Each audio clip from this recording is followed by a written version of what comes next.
Here we are for another round of the 70s versus the 90s, and it's hard to let go when I put Paul Mazursky's Blume in Love against Danny DeVito's The War of the Roses. And like I said, this one was a real rough one to get through, man. A lot of deep, crazy emotions in this shit. So let's just dive right into the first one. We have Paul Mazursky's Blume in Love, starring George Siegel, and centers around a man who falls in love with his ex-wife. And the film itself is very European in tone. Of course, Paul Mazursky had like most of his contemporaries at the time had a real hard on for Fellini, and there's definitely a lot of Fellini-esque vibes to it, as well as a lot of Bergman-esque stuff. Because in that time, the filmmakers that weren't enamored with Fellini were all either enamored with Bergman or both, and that tended to bleed over into the work. In a lot of ways, it kind of feels like a more mature Woody Allen film. And of course, Paul Mazursky himself appears as a lawyer, because the character that George Siegel plays, Stephen Blume, is a divorce attorney, and which adds another layer of neuroses to it. And then he ends up getting a divorce from his wife, played by Susan Onspach, after he gets caught fucking his secretary. And so, but then as he sees, he ends up fucking Marsha Mason, and then they tend to seem like they have a pretty good arrangement, even if he is a bit of a bitch. And then also when he sees his ex-wife with this Elmo character played by Chris Christopherson, who's hands down the funniest one in the film. There are a lot of funny moments in this film, as like when he gets all enamored with his ex-wife again, and he starts hanging around. He ends up hanging out with her new dude Elmo, and they smoke a little grass and they have a little fun and stuff. But then it gets real weird and pathetic as the film goes on. And granted, it's meant to be, but it all comes down to that ending, where it's like, dude goes through all this shit, and he ends up raping his ex-wife. He gets punched in the face for it by Elmo. Dude's out watching Gone with the Wind, while dude that you think is all right is actually raping your woman. And then ends up being pregnant with his child, and then through a fuck ton of correspondence, she ends up falling in love with this dude again, and then they end up together, and then the baby's being born. It's all new life. It's a lot of pretentious, heavy-handed shit, and it's like raw and cutting edge and in your face, balls to the wall as the 70s were.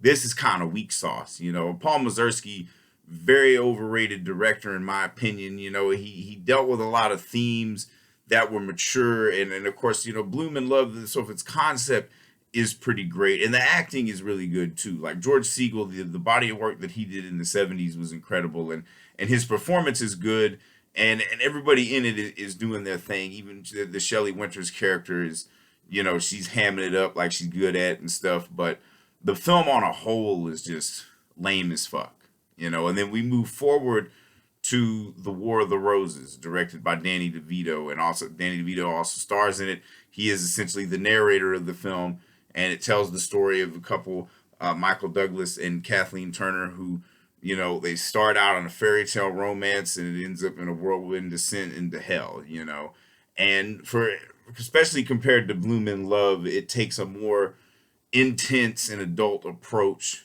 to how people don't get along, and really take it further. There's really no reconciliation in this shit, because once the shit that they do to each other, there's really no going back in an instance like that and shit. And we see it that as Danny DeVito guides us through, as well as a prospective client in the film, he guides us through all of the tumultuous shit that leads up to a fucking stellar ending. Because it all comes down, once they finally decide to divorce, of course, Michael Douglas is an attorney, and so he's all, knowing the law, and he's going to flex nuts on that shit. All Kathleen Turner wants is the house, well, he won't give it to her, money and shit. And so there's some kind of clause where, like, you can still live in the same house even if you're divorced. And so then that's really where the shit starts, because, these motherfuckers will do anything to, like, get the other one out, and, short of killing them, and even then, but it ends up to the point where, like, these motherfuckers despise each other so much, they just finally have a standoff at the end. They fall off the balcony and they hit the ground, and they both fucking die. It's beautiful. A real beautiful ending. See, that's the kind of shit that you want to see, and that's the kind of shit that the 70s were known for, but then you get weak ass shit like Blume in Love. So that's why the 90s win this round. because the War of the Roses actually has the nuts that Bloom in Love doesn't have, you know. Because of course Danny DeVito a lot better of a director and visionary than Paul Mazursky, because like Danny DeVito was kind of the guy that made, you know, not just the shit he directed, but the shit like his production company would put out, you know, real quirky, hard hitting, edgy stuff. And this film kind of kicked off like the tone of the more serious tone of the '90s, while at the same time being camp, you know, in a way that certain '90s films would go on to have, you know. And so for anybody keeping score, that's 32-29. The '70s are only up by 3 now. Like I said, the '90s have been catching up, you know, because like for as great as the '70s were, you know, there's shit like this, you know, there's some like that fucking ending of Bloom in Love is trash. Like the movie itself, it starts off so strong. Some funny shit, you know, the ex-husband getting high with a new dude, and you know that his ex-wife's banging, and you know there's a lot of adult emotions in it that just kind of fall short. This whiny ass dude pining for his ex-girlfriend or his ex-wife that he cheated on anyways, and then now that I know, it's very corny as shit. And it's like this guy learned a lesson, and then he gets to have everything he wants and all this shit. Pretty fucking lame. Whereas the War of the Roses, they fucking died for all their bullshit and stuff, and you know they could have just gotten along, could have worked the shit out, but no, there's nothing but death in the end when you just absolutely despise a motherfucker.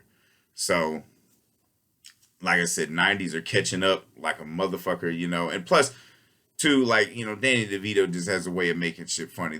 Like, it's just, and by that time, too, you had Michael Douglas and Kathleen Turner and Danny DeVito the third time working together, and they had a clear understanding of what they could do, and then taking, you know, kind of the romance from, like, Romancing Stone and Jewel of the Nile and turning it into animosity. It's just fucking brilliant. Because Michael Douglas is the better actor than George Segal, and, of course, Kathleen Turner was a fucking vision, you know. And so the performances are better, the directions are better. So like I said, it's clearly War of the Roses on this one. So like I said, if I've said anything wrong, anything you disagree with, feel free to eviscerate me in the comments. And, you know, you got any recommendations, I'll take that shit too, you know, collaborations, I don't give a fuck. It's a rough draft to a doctoral thesis on which decade was better. And, you know, just when you think like, oh man, yeah, the '70s is really great, here comes the '90s around the corner fucking it up, you know. So this is getting exciting. Like I said, you see a lot of these bonus rounds because I got to know which one's better, and it's definitely a bumpy ride, much like divorce and all this stuff. So, you know, who knows? All I know is I'm married to the cinema.